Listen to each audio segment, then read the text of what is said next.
Assalamu alaikum, Professor here, and welcome to part 6 of Know Your Purpose.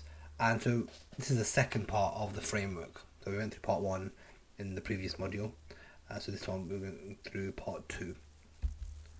So, here's what we're going to cover: be like the beloved, then seek knowledge, and then service and impact.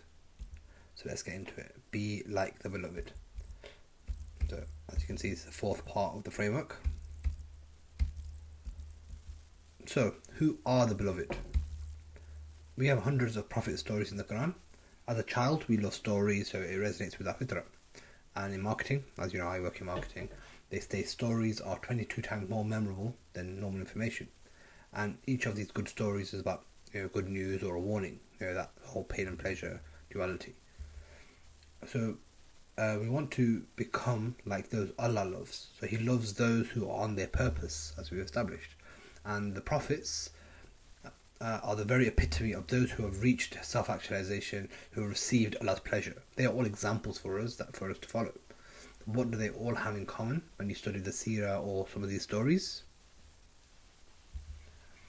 Each of the prophets had fitna to deal with that is comparable with the issues of today. For example, Hazrat Lut alayhi salam had to deal with homosexuality. Hazrat Shuaib had cheating in transactions. Hazrat Ibrahim had idol worship, and in fact, but they had one fitna to deal with. But today is essentially the culmination of all of the different fitnas that they had. We have it to deal with today, so that's why it's the most difficult time. But what you also see in these stories is that their life was full of struggle. But that struggle essentially is what polished the diamond. They remained faithful despite huge pressure, and they continued their purpose, which was to spread the message. They were the people that Allah loved most, and yet they had the most trials. Think about the seerah also, and Prophet's time in Makkah. It was constant tragedy, constant struggle. Being thrown rocks at Taif, being rejected, being abused. It was really, really difficult. Then the death, the year of sorrow, etc. So it was just constant difficulty. A secondary source is also around us. So nature. Nature is, as we have established, is fully complying with its purpose, and that's why we actually feel good in nature. So to give you an example, when let's say we're around scholars or we're around really, really good people, we always come out of that gathering energized and it was really good, because that's what the power of truth is. The power that our soul feels good in that environment. Why? Because these are people of goodness. These are people of truth. In the same way, nature is also on truth. It's on its purpose. It's complying with Allah's laws, and that's why we feel energized when we're walking barefoot on the sand or on grass or we're at a waterfall. Science would say, it's negative ions and all this stuff, but that's essentially it. So I did a course a while back on biomimicry, and it was really, really interesting, because obviously we know through the Quran we need to pay attention to nature and learn from the signs, etc. But biomimicry is studying nature to solve everyday solutions, everyday problems. So looking at how the beetle's shell, what it's made up of, and can we use that to create a roof on a house or something. That's the kind of thing. And what you learn is that the animal kingdom and nature's ecosystems have not been corrupted, despite the best efforts of capitalism. They're acting according to their divine nature. And the one thing I learned from this course was that animals in the wild actually have only one purpose in life: their own survival and that of their young. So their purpose drives their resilience. So for them, resilience is not optional. It's the very fulfillment of their purpose. So Al-Jahiz, who was a Golden Age scholar who founded zoology, animals engage in the struggle for existence, for resources, to avoid being eaten and to breed. Environmental factors influence organisms to develop new characteristics to ensure survival, thus transforming into new species. Animals that survive to breed can pass on their successful characteristics to offspring. So let's go into this a little bit more deeper. So as we know, life is full of challenges. Isn't a single human being or creature on earth who is free from hardship in one form or another. So the prophets were tested with loss of wealth, health, or their loved ones. They handled their tests in very different ways. So we know Hazrat Yusuf, his test, he had multiple tests, but he handled it with forbearance. So he displayed sabr when he was thrown down the well. He preferred to be thrown in jail rather than get seduced. Then we had Nuh alayhi salam and also Yunus alayhi salam. So they had again very different challenges, but when they're in difficulty, they asked Allah. They made really powerful dua for assistance during their tests. Then you had Musa alayhi salam. So he again had multiple tests, and his method of choosing to deal with action. He struck the sea with his staff. He grabbed the snake. He went to see the Pharaoh, despite being nervous, despite his stutter, despite all these things. He just took action. And we have the Prophet. He had a two-step approach. He would always turn to Allah in prayer, and then he would seek counsel from the Sahaba and his trusted confidants. So again, all of them were tested, and they were tested immensely, but then they dealt with it in their own way. But the whole point is that these tests made them more resilient, made them stronger, strengthened their faith. Animals. So there we mentioned that nature, the beloved, they're also the beloved. So animals have different methods of handling struggle and being resilient according to their species. So fire ants, for example, when they go through tough times, they will work together and they will collaborate. Then we have antelopes. Antelopes actually form alliances, and again they'll partner with other species even. Elephants, they look to the elders to guide the way. So an elephant will look at the most experienced, oldest elephant, and they've got the most experience, most knowledge, then they'll follow them. And Antarctic crustaceans, they slow down their metabolism and they'll wait it out. So they'll just, hide. They'll just hide, go into hibernation until the danger's passed. And so we too can become extremely resilient and handle struggle and difficulties when we're living upon our mission and purpose. But we may differ how we show the resilience. So that's the thing. We won't be the same. When tough times come, some people go into fight mode. Some people go into flight, and we might have to go silent and think about it and plan out our next plan of action. Some people go into spontaneous. Okay, I just need to do this or I need to do that, or they'll go and seek counsel, etc. So everyone acts very differently, but again, how you act is according to your own nature. So Nasir al-Tusi, again another Golden Age scholar, he says, look at the world of animals and birds. They have all that is necessary for defense, protection, daily life, including strength, courage, and appropriate tools and organs. Some of these organs are real weapons. For example, horn, spear, teeth, claws, knife, needle, feet, and hoofs. The thorns and needles of some animals are similar to arrows.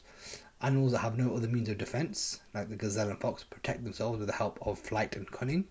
Some of them, for example bees, ants, and some bird species, have united in communities in order to protect themselves and help each other. So again, saying the same thing as before, but so what do we do? We have very similar characteristics. Plants also have different methods of handling struggle. So you have the Rafflesia. It's got no stem or leaves. It's a parasite on a vine. So it feeds on its host, and its success depends on deception. It mimics the dead body of a mammal, from its texture and the colour to the scent of rotting flesh. Then you have the Euphrates poplar tree, which can live to be over 1,000 years old. So they survive with their roots connected with the sands. So when one tree finds water, it can be shared with its neighbours. So again, working together. Then you have the saguaro cactus that can store 5,000 litres of water, and they can live to be over 200 years old. So they hoard resources and show the resilience that way. And then giant water lily can shoot up a club-like bud loaded with vicious spines which protect it from plant-eating animals. So again, that's how they handle it. So let's look at this played out in an example. So when we go to the gym, we know that we've had a good workout when we're in pain the next day. because struggle maketh the man. Same with the caterpillar. It goes through its metamorphosis in the cocoon only because it struggles and flaps and tries to release itself. If it didn't struggle, the wings actually wouldn't develop and it wouldn't be able to transform into a butterfly. So it's when it's struggling and to get out the cocoon, its body is rubbing against the inside of the cocoon. That's actually what then develops its wings. So without that struggle, the wings don't form and the caterpillar does not develop. So not only does struggle and striving develop and build your resilience and polish you, it also should lead to the main objective of being afflicted with trials, which is to return to and remember God, and to take the lesson from the hardship. It is supposed to strengthen you mentally and especially spiritually. Allah says, if Allah desires good for someone, this is a hadith, Allah desires good for someone, He afflicts him with trials. And then we know in the Quran, Allah does not burden the soul beyond that it can bear, and He also reassures us for indeed with hardship will be ease. So hard times will come, but then it will ease off. Hard times will come, but then it will ease off. So we know that this has been promised. When difficulty happens, ease is just around the corner. And when you're in ease, that gives you that time to recharge and go again before the next difficulty, which is imminent. So our lives are a constant switching between these two states, hardship and ease. And we must respond with patience or with gratitude. When times are good, we're grateful. When times are bad, we're patient. And it may be that you dislike a thing which is good for you, and you like a thing which is bad for you. Allah knows, but you do not know. So again, Allah knows. So we might, hate the fact that we go through these struggles, but Allah knows that it's happening to us because it's good for us. And there might be things that we're loving. Are we loving, having this resource or doing well in this field? But actually, it could be the lead to our downfall. So again, it's just like not getting too attached to the outcome, not, just thinking in the moment. This time, what's happening to me? Is there greater wisdom behind it? If so, I need to take the lesson and move on. I'm richer for the experience. Ibn Attallah says in his Hikam, sudden distress heralds feast days for one who aspires. He also says, distress is the key to spiritual gifts.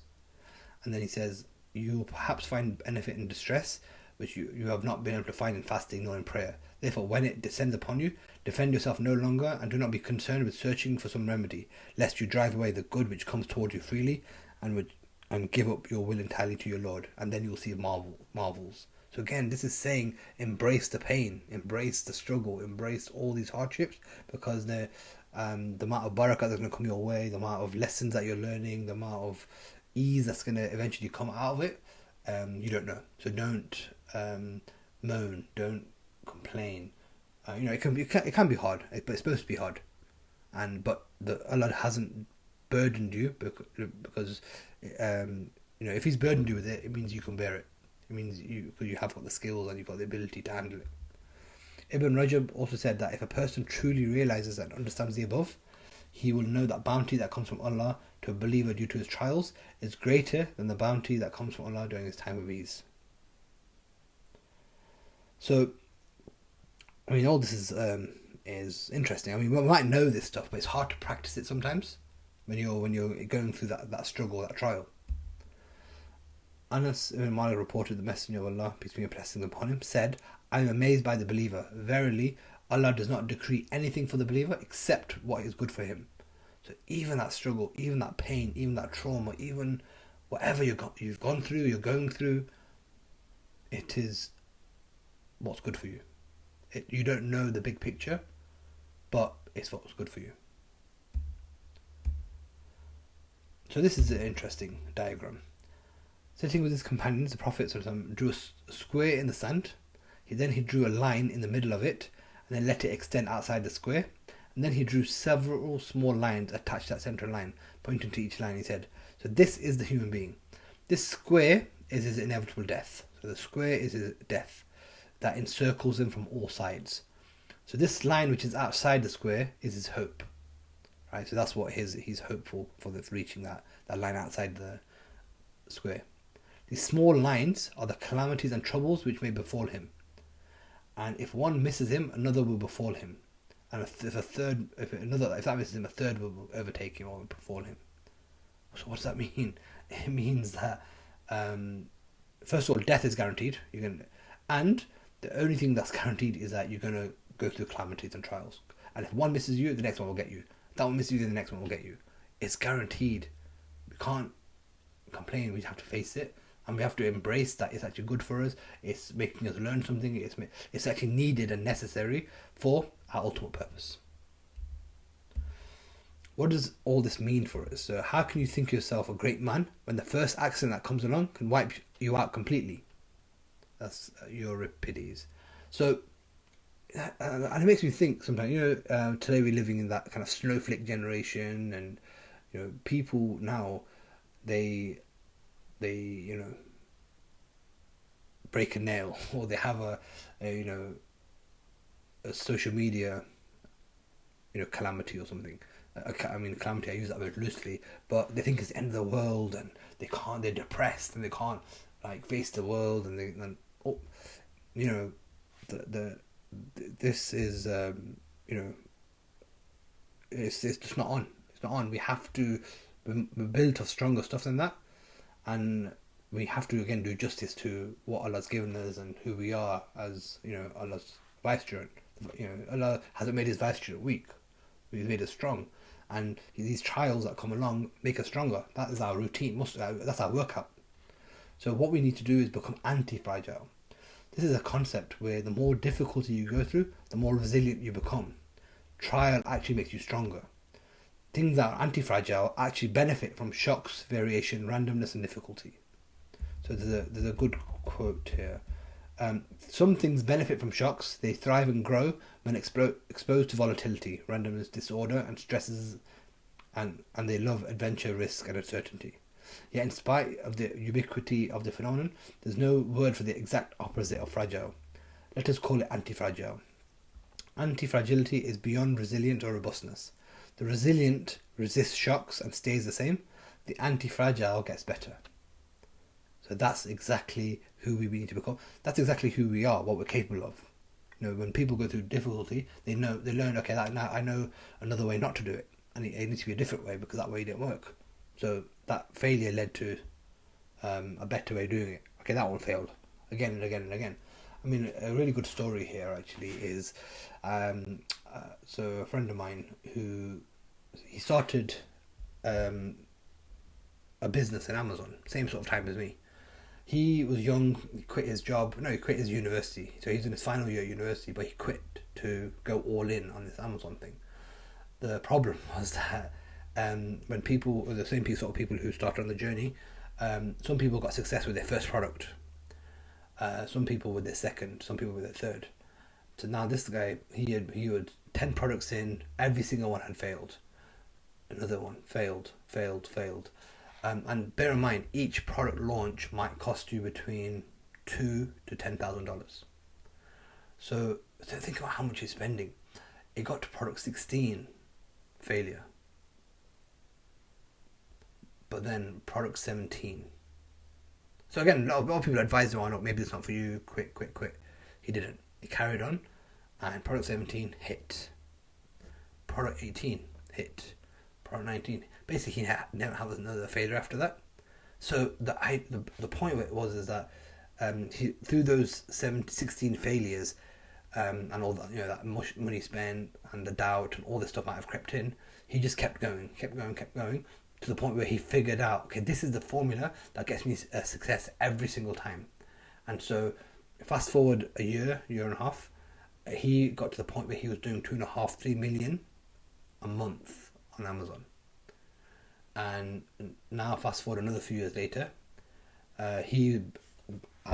basically I saw him on Forbes magazine about this year.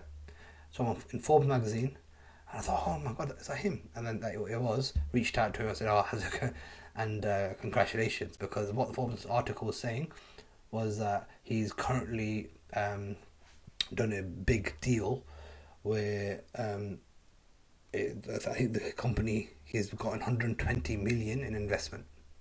120 million investment, and this was the guy who every one of his products was a failure. So it's just interesting what you can achieve if you just ride through the failure and keep going, keep going, keep going, keep going. So sorry for that. That was a bit of a tangent. So do not regret anything that has happened in the past. It's for a reason. There's an Arabic proverb: "Do not regret a battle that has matured you."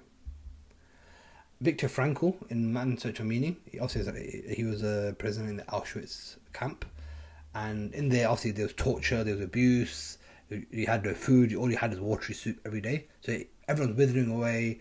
You have to work long hours, bad living conditions. So everyone was just on their, like dead on their feet. And he said that, like there was basically everyone separated into essentially two camps. There was some who, had the resilience to kind of fight through it, and and they were the ones who kind of gave the suffering meaning. But then here's that the ones that couldn't handle it, but he gave them a nickname called Mussulman, right? Mussulman, and so I was thinking, oh God, that, which is the Yiddish word for Muslim, right? But so I thought, oh my God, this is racist. What they're trying to say, but what they said that there was two things. One is that Muslims often accept their fate. Oh, this is happening to us, and we'll just go with it and ride with it. But the second thing was that they actually said that the stance that a lot of them were in, because they had just given up, they were just crouched in their prostration or bowing position, and so head was down, and all that kind of stuff. So that's kind of where the nickname kind of came from. But the point of it here is the ones that like not the ones that kind of just continued through it and said, okay, yeah, difficult time, we're going to get through this, we're going to get through this, were the ones that survived.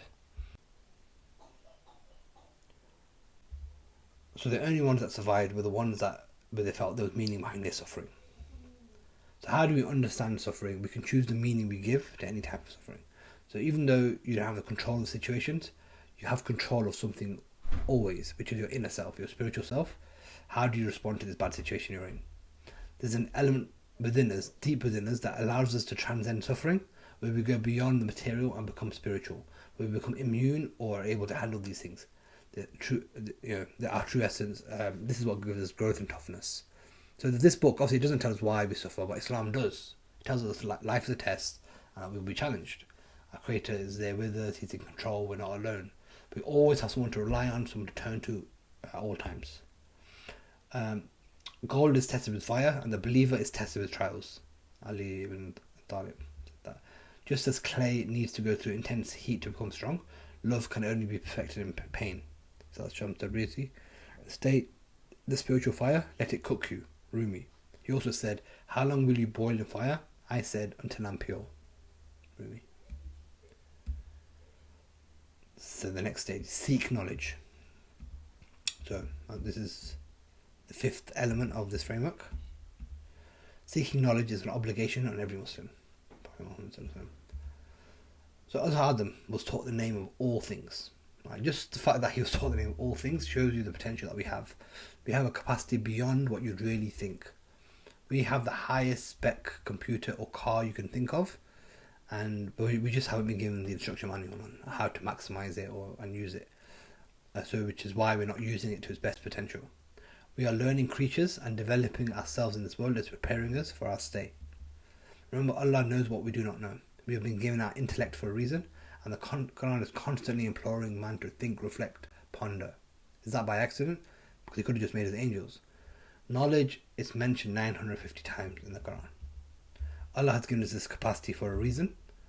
We are his caretakers, and so we've been given full potential to use our powers and skills to benefit the rest of creation. Sadly, we don't.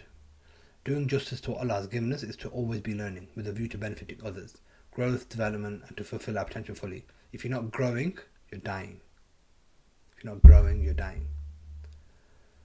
So, eating and drinking, mating and reproducing, even when performed in the most urban ways, are responses to the carnal instinct for survival. Animals and humans share these instincts, but the other qualities that elevate humans, faith, knowledge and intellect. So These things are what separate us from animals. The golden age of Islam, which I refer to many times, it was a time of immense success. There was equilibrium, there was balance. They had impact. Their why far outweighed what they were doing.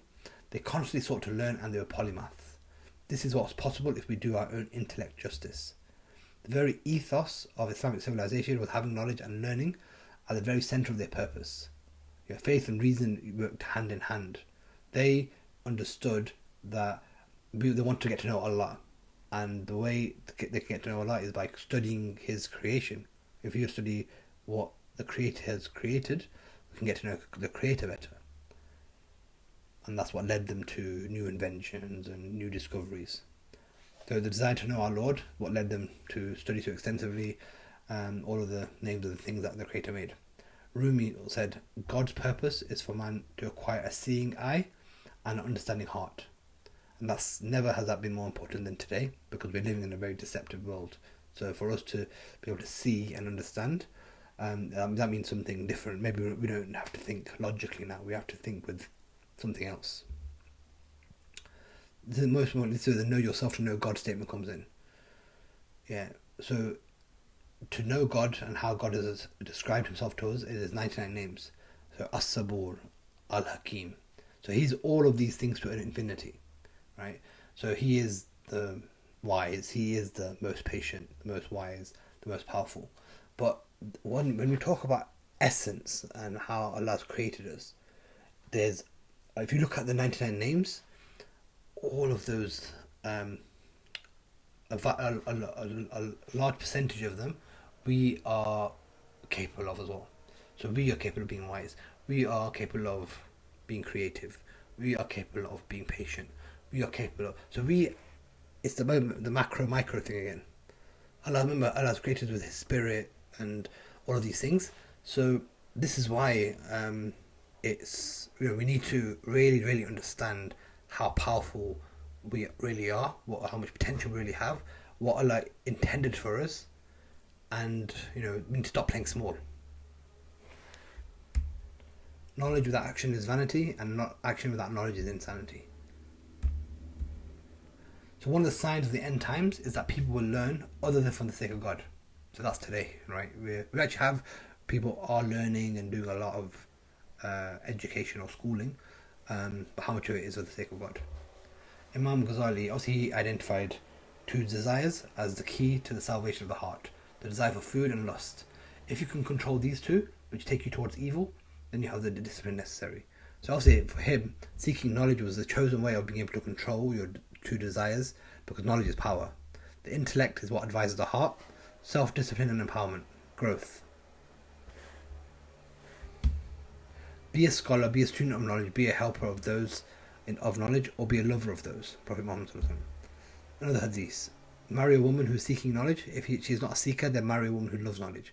If she doesn't love knowledge, marry the one who helps you seek knowledge, and vice versa.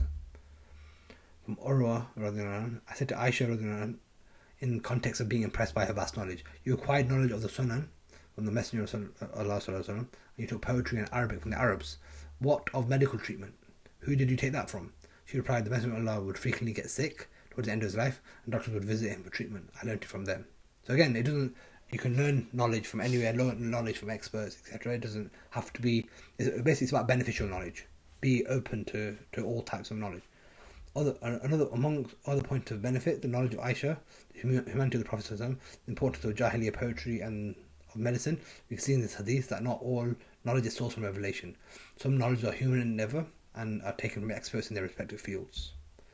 Ibn Masud said, knowledge is not narrating a lot of hadith, true knowledge is having fear of Allah. And then Imam Malik said, knowledge is not narrating a lot of hadith, true knowledge is the light that Allah places in the heart. Remember, we talked about insight, we talked about a lamp. So the more that's getting polished, the more bright it will shine. One who knows himself knows the Lord. So again, I've said that over and over again. And so when it comes to learning, there's two states recognized in Islam. There's ilm, which is knowledge, and there's irfan, which is the superior degree of knowing. This is higher than the concept of knowledge itself. So our world is very similar. We're surrounded by information and knowledge, but very few of us are actually in the state of knowing. So when you know, You gain the knowledge of things as they really are, not how they appear to be. You gain the benefit of wisdom and insight, not just knowledge. So it all begins with knowing yourself. So knowledge begins from the self. So cultivate your own personality, discipline, self-mastery, that kind of stuff. Then you understand the world. So know how all of this stuff applies to the environment and society around you. Then know God. So you take this to know, so having knowledge of the spiritual realm. And then you can go off and create impact and serve others, etc. So this is from the book Quranic Foundation, the Structure of Muslim Society.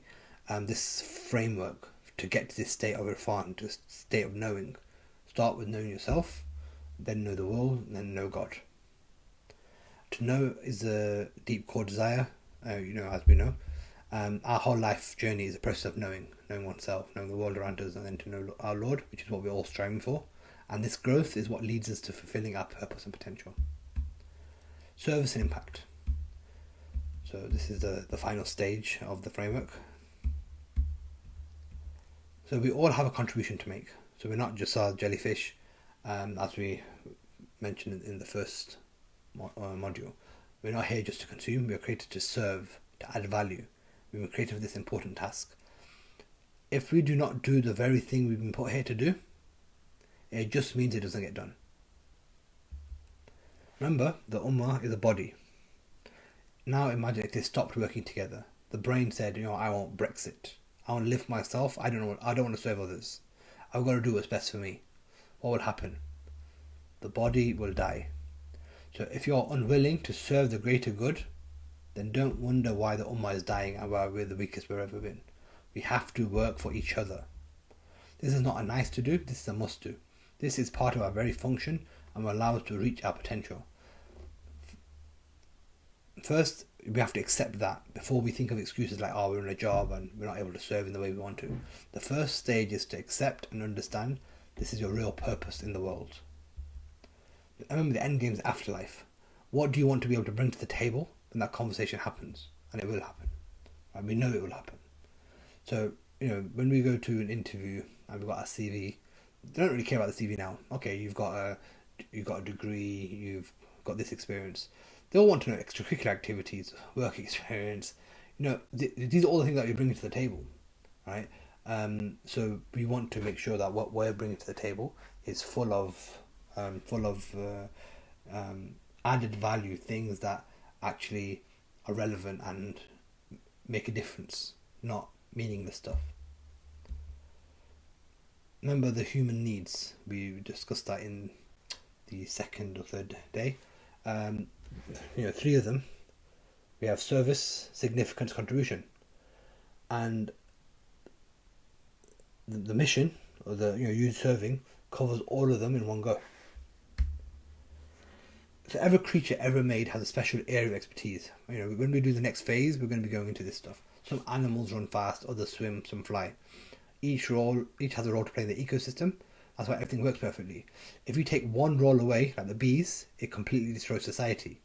So imagine you were created to be a writer or to be a spokesperson or XYZ. You didn't do your role. Then someone else who was designed for that also didn't do their role. Again, you then stop having impact as a community, and it goes from there. So Abdul Hakim Arad, he had a good quote where he said, "Healing others is one of the best ways of healing yourself. Service is one of the basic principles of Islam. Of the Ansar, the inhabitants of Medina, the Quran says, they preferred others to themselves, even if their own need was greater."